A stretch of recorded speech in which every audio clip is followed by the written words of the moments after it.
Um, all right, snowflakes and crying wolf. And we've also got border stuff going on. Last week I think I talked about DACA. Mm. Excuse me, I needed a drink of that. Okay, let's say I wanted to say something about this. See, over here in Taiwan, if you slipped on water on the floor, I don't think anyone would be able to sue anybody. I think there was like we're talking 20 years ago or 15 years ago. I hate Walmart.com or something. And someone told me that there was a story about how how the best 100 ways to sue Walmart. And I think one of them was to slip on water. They said, you can even take in your own water. You, you can, you, you can walk into Walmart with your own bucket of water, throw it on the floor and slip on it and sue Walmart. Something like, lawsuits in America are obnoxious. I cannot believe that they haven't been fixed. Loser pays legal fees should be the law.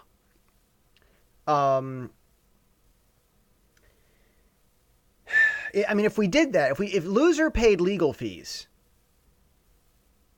that would eliminate frivolous lawsuits. Boom. Now in Taiwan, if a company had thrown water all over the floor and a Taiwanese person walked in and slipped on it, and then he sued the store, the guy that got injured, the judge would say, you idiot, there's water on the floor. Why'd you go there? And if he said, well, I didn't see it. He goes, well, you need to look, dude. We can't have you getting injured, becoming dependent on our different systems. We need you working. Pay attention. There'd be, people would have to take responsibility for their lives. There is no reason we can't do that in America. No reason at all. Now, part of this actually has to do with the fact that Taiwan is still connected to it's kind of a semi-manufacturing society. It's becoming a design wannabe society with failed designs like HTC, but I won't go there. Tip number 734. You can get away with doing anything as long as you say you're not doing it while you're doing it. Okay. Okay, all right. I'm going to humor you and give you an example. Sarah Palin, I think I'm not going to call him a blithering idiot. I'll let his wife do that. I think Sarah said this about someone, zip. It's just like, she just did call him a blithering idiot.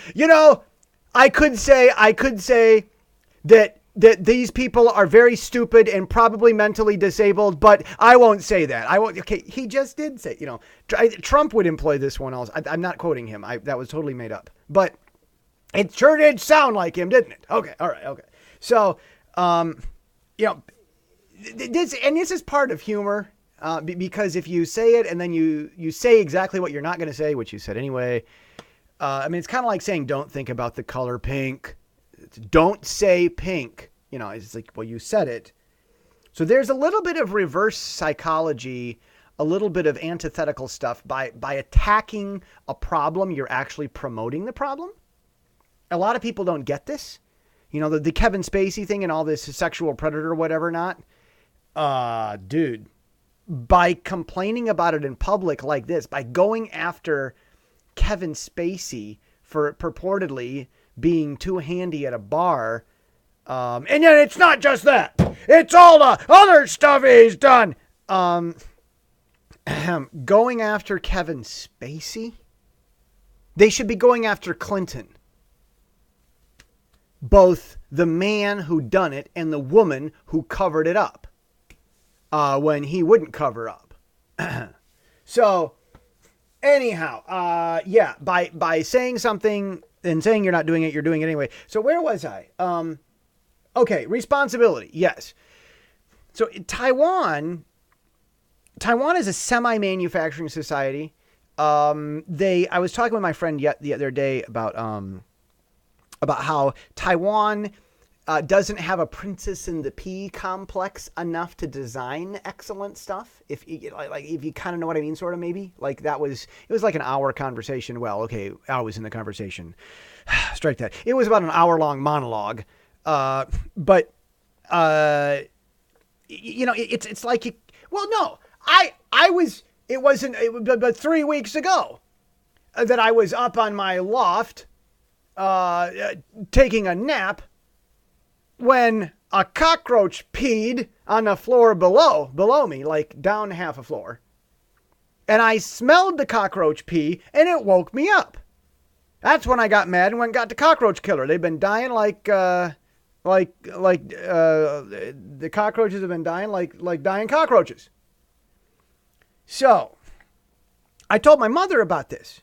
You smelled the cockroach pee and that woke you up? I said, yeah. Isn't there a story like that? The Prince and the Pea?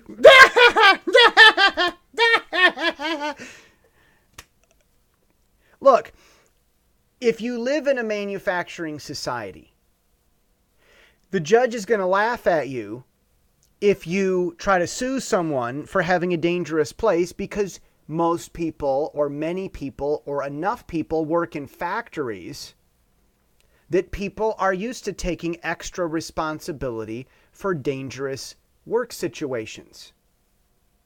So everybody just kind of assumes that they've got to be extra safe because they acquired the extra safeness skill while they're working. And so parents teach it to their kids teach it to each other. It becomes the culture. Even if a third of the people, a quarter of the people, even if 10% of the people are heavily involved in manufacturing like that. This is one reason we need manufacturing in America. Your welders are making more money than lawyers, thankfully. So we've got this thing where there's no responsibility anywhere in America, and people cry and complain about everything. And you looked at me and that offended me. It's like, dude, what do you do? What do you do when someone does the fake pretend, oh, that offends me, I'm offended, and there's nothing offensive about what you did? What are you supposed to say to that? What are you supposed to say? Well, now that you've listened this far, I'm going to tell you. Here's the answer. It's called crying wolf. Look, offenses, racial slurs, human rights, treating people fairly, not harassing people, not doing cronyism, not being mean to people, not being a bigot. Treating people fairly is a very, very, very, very important issue. Pardon my French. We need to treat people fairly. This is very important. Therefore, crying wolf